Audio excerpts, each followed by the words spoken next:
வணக்கம் நேயர்களே. நாட்டின் 70வது குடியரசு தினம் நாடு முழுவதும் உற்சாகமாக கொண்டாடப்பட்டது. இது குறித்து இன்றைய நிகழ்வுகள் நிகழ்ச்சியில் காணலாம்.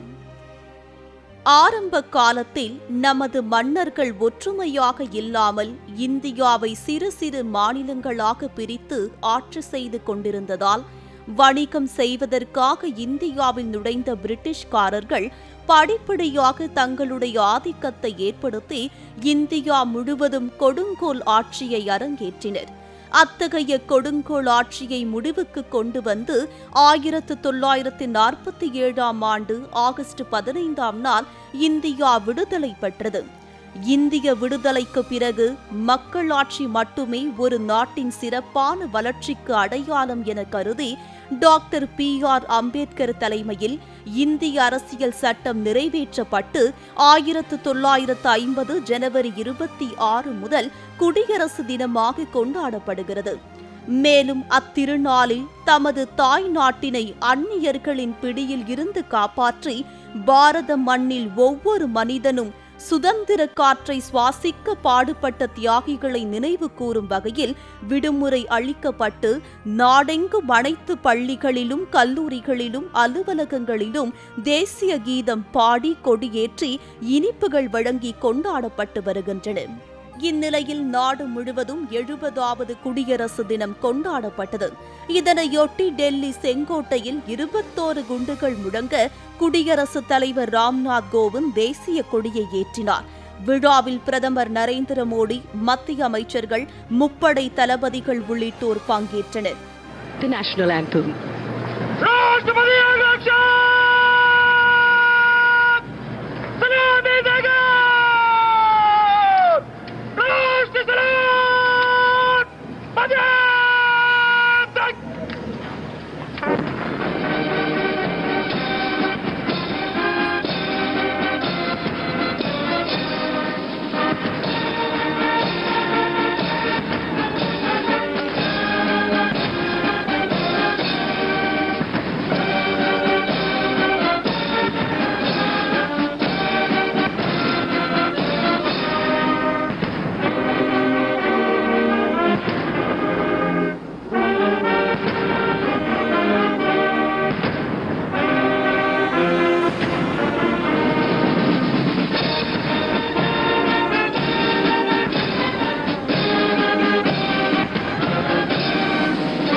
இந்த விழாவில் சிறப்பு விருந்தினராக தென்னாப்பிரிக்க அதிபர் சிரில் ராம்போசா கலந்து கொண்டார்.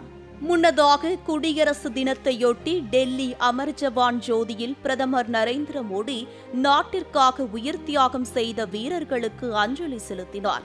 உயிர் நீத்த வீரர்களுக்கு மலர் வளையம் வைத்து 2 நிமிடங்கள் மௌன அஞ்சலி செலுத்தப்பட்டது.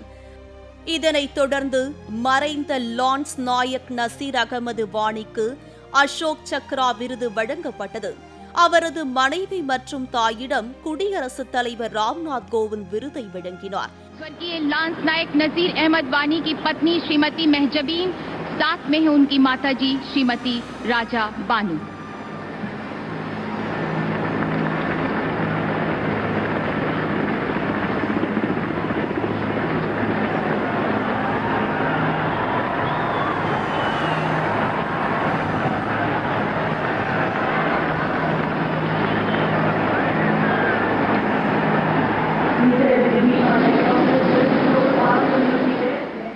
டெல்லி குடியரசுத் தலைவர் மாளிகை வண்ண விளக்குகளால் அலங்கரிக்கப்பட்டது.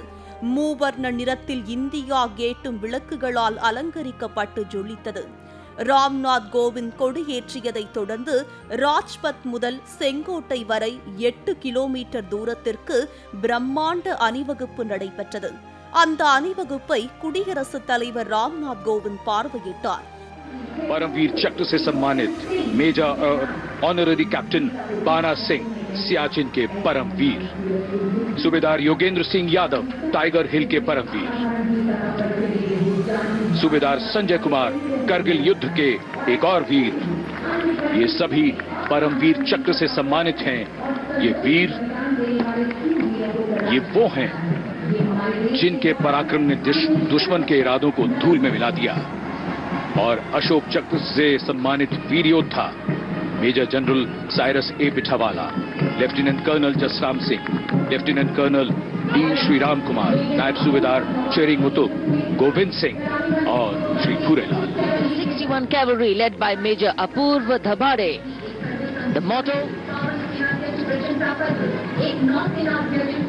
the picture of perfection, and this is the rumble of the mechanized column. Navneet Eric of 45 cavalry. The tank can fire laser guns.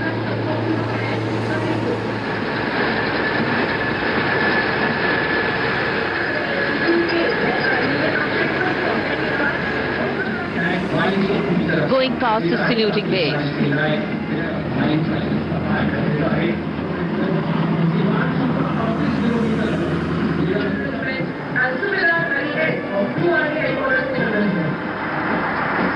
भारतीय सेना समय की मांग के गाथाएं लिखी हैं और अब सलामी मंच के सामने आकाश हथियार प्रणाली 128 एयर डिफेंस रेजिमेंट के कैप्टन नितिन कुमार यादव और कैप्टन आर्यन गौतम के नेतृत्व में Light helicopters approaching the saluting days, 2 and 1, and the march past begins on Raja, led by Captain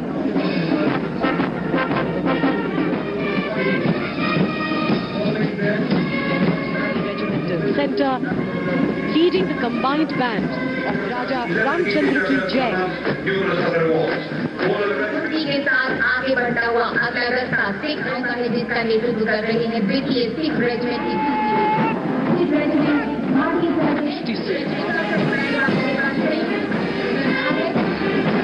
Jammu एवं बॉम्बे इंजीनियर्स ग्रुप एवं सेंटर का ब्रिगेड का मार्चिंग दस्ता कमान संभाली है कैप्टन अभय शिराज सिंह। குடியரசு தின விழா அணிவகுப்பில் தேச தந்தை மகாத்மா காந்தி தென்னாப்பிரிக்க நாட்டில் இனப்பாகுபாடு காரணமாக ரயிலில் அவமதிக்கப்பட்ட சம்பவம் உள்ளிட்டவை தத்ரூபமாக இடம்பெற்றது. மத்திய அரசின் சாதனைகளை விளக்கும் வகையில் பல்வேறு துறைகளைச் சேர்ந்த அலங்கார வண்டிகளும் ஊர்வலத்தில் இடம்பெற்றன. மேலும் மேக் இன் இந்தியா திட்டத்தின் கீழ் தயாரிக்கப்பட்ட இன்ஜின் இல்லாத ரயில் மற்றும் புல்லட் ரயில்களின் மாதிரிகளும் இந்த அணிவகுப்பில் இடம்பெற்றன. இதனையடுத்து மாநில கலாச்சார அலங்கார ஊர்தியில் மதுரையை மையப்படுத்தி அமைக்கப்பட்ட அலங்கார அணிவகுப்பு நடைபெற்றது. மகாத்மா காந்தியின் தமிழக வருகையை குறித்த தகவல் மற்றும் மதுரையில் ஏழைகளை பார்த்து அவர்களது உடைக்கு காந்தி மாறிய தகவல் வாகன அணிவகுப்பில் இடம்பெற்றிருந்தது. மேலும் மதுரை மீனாட்சி அம்மன் கோவில் உழவர் எளிய ஆடையுடன் ஏர் விடும் காட்சிகள் போன்றவை தமிழ்நாடு ஊர்தியில் காட்சிப்படுத்தப்பட்டிருந்தது. ये झांकी है तमिलनाडु से। गांधी जी के पहनावे में बदलाव तब आया जब वे 1921 में मद्रास से मदुरै गए। इसी के बाद वो सिर्फ धोती पहनने लगे।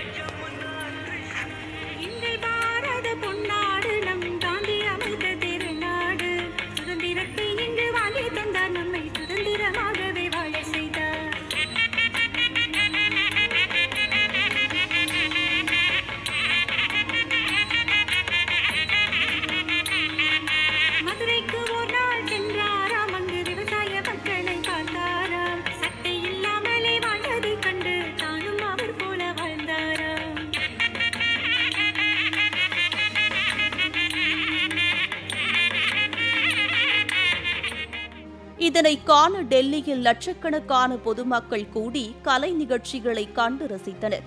இதனால் டெல்லி மற்றும் அதனை சுற்றியுள்ள பகுதிகளில் 25,000க்கும் மேற்பட்ட போலீசார் பாதுகாப்பு பணியில் ஈடுபடுத்தப்பட்டனர்.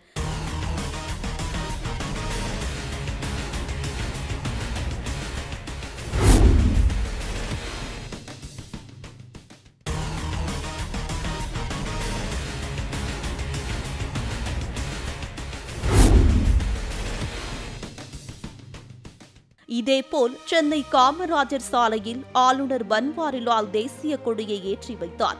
ஆளுநர் பன்வாரிலால் புரோஹித் கொடியேற்றிய போது ஹெலிகாப்டரில் இருந்து மலர் தூவப்பட்டது. முதல்வர் எடப்பாடி பழனிசாமி, தலைமைச் செயலாளர் கிரிஜா, துணை முதல்வர் ஓ பன்னீர்செல்வம் மற்றும் அமைச்சர்கள் உடன் இருந்தனர். இதனைத் தொடர்ந்து குடியரசு தின விழா நிகழ்ச்சிகள் நடைபெற்றது. இதில் முப்படை வீரர்களின் கண்கவர் அணிவகுப்பு கோலாகலமாக நடைபெற்றது. ஆளுநர் பன்வாரிலாலுக்கு ராணுவ அணிவகுப்பு மரியாதை வழங்கப்பட்டது. தன்னுடைய அணிவகுப்பினை இங்கே காட்சிப்படுத்திக் கொண்டிருக்கிறார்கள். திருவாளர் சி. சுசில்குமார் அவர்கள் தலைமையில் தமிழ்நாடு காவல்துறை போக்குவரத்து வார்டன் சாலை பாதுகாப்பு ரோந்து பணியாளர் பிரிவு கூட்டுக்குழல் முரசிசை தொடர்ந்து வருகிறது. ஆண்கள் பிரிவு தற்போது தன்னுடைய அணிவகுப்பினை காட்சிப்படுத்திக் கொண்டிருக்கிறார்கள். மேதகு ஆளுநர் அவர்கள் அணிவகுப்பினை மிக பெருமிதத்தோடு ஏற்றுக்கொண்டிருக்கக்கூடிய காட்சியினை நாம் பார்த்துக் கொண்டிருக்கிறோம். கிருத்திக் டி. கோடியன் அவர்கள் தலைமையில் சர்வதேச கடல்சார் கழக கூட்டுக்குழல் முரசிசை இதோ அணிவகுத்து வரக்கூடிய அற்புத காட்சி.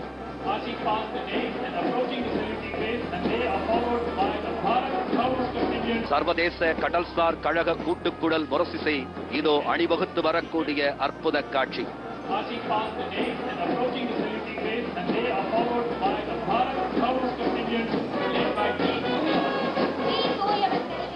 இதனைத் தொடர்ந்து குடியரசு தின விழா விருதுகளை முதல்வர் பழனிசாமி வழங்கினார்.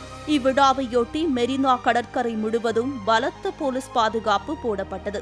2019 ஆண்டின் வீர தீர செயலுக்கான அண்ணா பதக்கம் சென்னையைச் சேர்ந்த சூரியகுமார், தேனி மாவட்டத்தைச் சேர்ந்த ரஞ்சித்குமார், தஞ்சையைச் சேர்ந்த ஸ்ரீதர் ஆகியோருக்கு வழங்கப்பட்டது.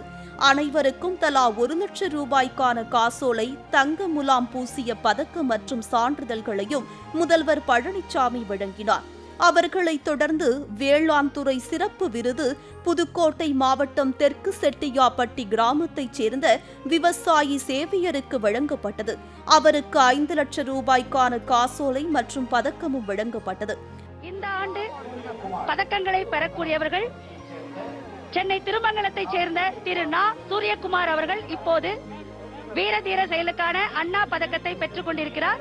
தேனி மாவட்டம் போடிநாயக்கனூரைச் சேர்ந்த திரு க. ரஞ்சித்குமார் அவர்களுக்கு வீரதீர பதக்கத்திற்கான அண்ணா பதக்கத்திற்கான 1 லட்சம் ரூபாய்க்கான காசோலை மற்றும் 5000 மதிப்புள்ள தங்க முலாம் பூசிய பதக்கமும் சான்றிதழும் வழங்கப்படுகிறது.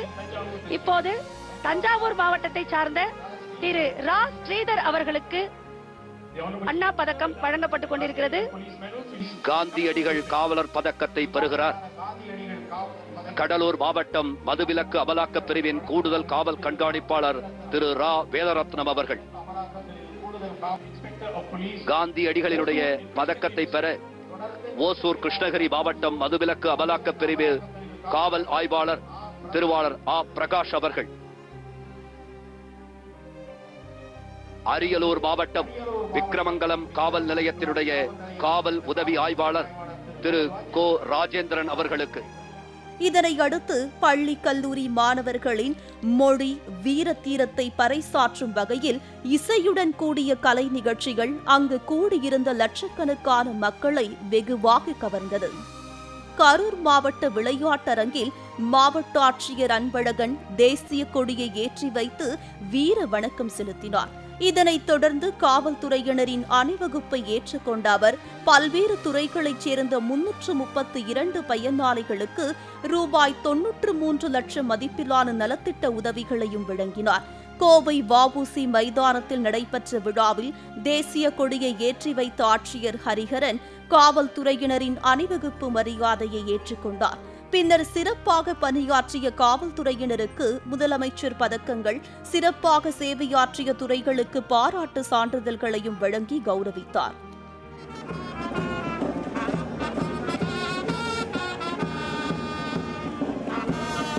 சிறப்பு உதவி ஆய்வாளர் W. சகாயம் அவர்கள், கோவை மாநகர ஆயுதப்படை உதவி ஆய்வாளர் முகமது அனஸ் அவர்கள் தலைமையிலும், இதனைத் தொடர்ந்து 49 லட்சம் ரூபாய் மதிப்பிலான பல்வேறு நலத்திட்ட உதவிகளையும் வழங்கினார். விழாவை முன்னிட்டு நடைபெற்ற பள்ளி கல்லூரி மாணவ மாணவிகளின் நடனம் மற்றும் கலை நிகழ்ச்சிகள் பார்வையாளர்களை வெகுவாக கவர்ந்தது. புதுக்கோட்டை மாவட்டத்தில் நடைபெற்ற குடியரசு தின விழாவில் மாவட்ட ஆட்சியர் கணேஷ் தேசிய கொடியை ஏற்றி 676 காவல்துறை மற்றும் அரசு ஊழியர்களுக்கு பதக்கங்கள், சான்றிதழ்களை வழங்கினார். இதனைத் தொடர்ந்து 75 பயனாளிகளுக்கு 49,23,000 ரூபாய் மதிப்பிலான நலத்திட்ட உதவிகளை வழங்கினார். இதன் பின்னர் சமாதான புறா மற்றும் தேசிய கொடி, கலர் பலூன்கள் பறக்க விடப்பட்டன. இதனைத் தொடர்ந்து 40க்கும் மேற்பட்ட சுதந்திர போராட்ட தியாகிகளுக்கு பொன்னாடை போர்த்தி கௌரவிக்கப்பட்டது. அவர்களுக்கு பொன்னாடை அணிவித்து அவர்களை இந்த நிகழ்வுகளை தொடர்ந்து நாட்டில் அமைதியின் வளமும் பெருக அதனை உணர்த்துகின்ற வகையிலே நமது மதிப்பிற்குரிய மாவட்ட ஆட்சித்தலைவர் அவர்கள் சமாதான புறாவினை பறக்கவிடும் நிகழ்வும், அதனைத் தொடர்ந்து நமது காவல் நிலைய அலுவலர் அவர்களுக்கு பதக்கம் மற்றும் நற்சான்றிதழ் வழங்கப்படுகிறது. அதனைத் தொடர்ந்து SSI 841 police station control room அவர்களுக்கு பதக்கம் மற்றும் நற்சான்றிதழ். அவரைத் தொடர்ந்து திரு ஏ. தமிழரசன் கணேசன் அவர்களுக்கு பதக்கம் அறிவித்தல் நிகழ்ச்சி நடைபெறுகிறது.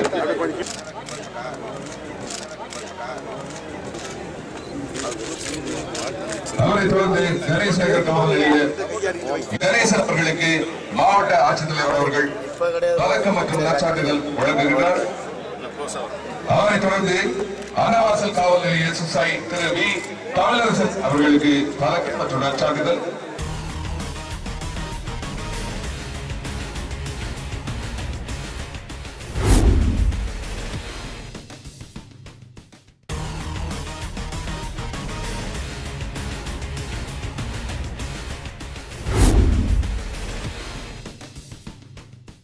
திருவள்ளூர் மாவட்ட விளையாட்டு மைதான திடலில் மூவர்ண கொடியை ஆட்சியர் மகேஸ்வரி ஏற்றி வைத்து மரியாதை செய்தார்.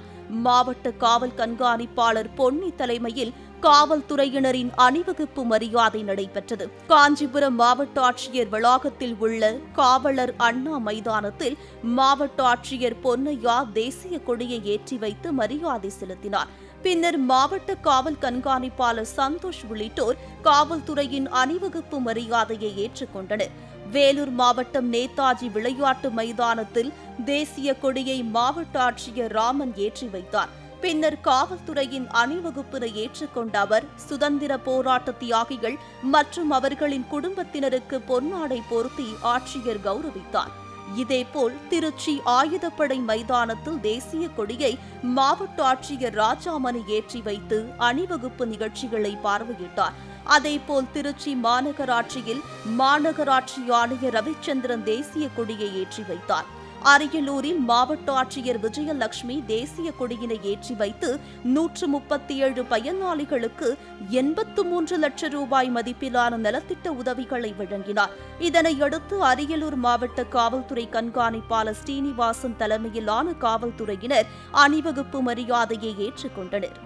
இதேபோல் விருதுநகர் மாவட்ட விளையாட்டு மைதானத்தில் ஆட்சியர் சிவஞானம் தேசிய கொடியை ஏற்றி வைத்து காவல்துறையின் அணிவகுப்பு மரியாதையை ஏற்றுக்கொண்டார். இதனைத் தொடர்ந்து 90 பயனாளிகளுக்கு நலத்திட்ட உதவிகள் வழங்கப்பட்டது. கிருஷ்ணகுமாரி, தலைமை காவலர் வீரமணி, தலைமை காவலர் அங்கையர்கண்ணி, தலைமை காவலர் தங்கம், தலைமை காவலர் மூர்த்தி, தலைமை காவலர் சுப்பிரமணியன், தலைமை காவலர் வீராசாமி, தலைமை காவலர் வேளாங்கண்ணி, தலைமை காவலர் செல்லத்துறை. எங்கும் உற்சாக வெள்ளம். இந்திய தேசம் குடியரசாய் குடி மக்களின் அரசாய் பிரகடனம் செய்யப்பட்ட தினம். சீரும் சிறப்புமாய் இந்தியாவின் டெல்லி தொடங்கி ஒவ்வொரு மாநில மாவட்ட தலைநகரங்களிலும் கொண்டாடப்பட்டுக் கொண்டிருக்கிறது. குடி மக்களின் அரசாய் நிமிர்ந்து நிற்கும் நம் தேசத்தை. நெல்லை பாளையங்கோட்டை வஉசி மைதானத்தில் நடந்த குடியரசு தின விழாவில் மாவட்ட ஆட்சியர் ஷில்பா பிரபாகர் சதீஷ் தேசிய கொடியை ஏற்றி காவல்துறை அணிவகுப்பு மரியாதையை ஏற்றுக்கொண்டார். இதனைத் தொடர்ந்து 62 பயனாளிகளுக்கு 1,26,58,800 ரூபாய் மதிப்பிலான நலத்திட்ட உதவிகள் வழங்கப்பட்டது.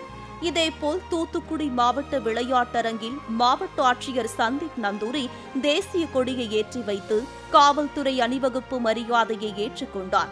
57 பயனாளிகளுக்கு 1,60,00,000 ரூபாய் மதிப்பிலான நலத்திட்ட உதவிகளை ஆட்சியர் வழங்கினார்.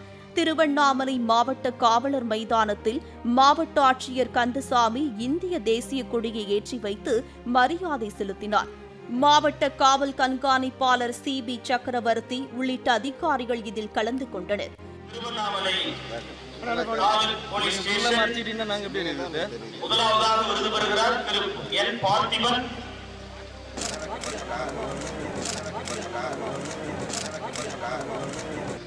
அவரை தொடர்ந்து திரு C. விஜயகுமார் பாச்சல் காவல் நிலையம், திரு M. ராஜா சந்தவாசல்.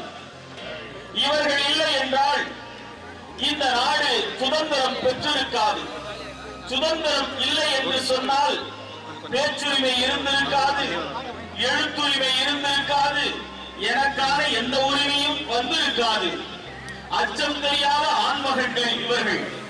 அச்சம் என்று கேட்டால் அப்படி என்றால் என்ன என்று கேட்பார்கள்.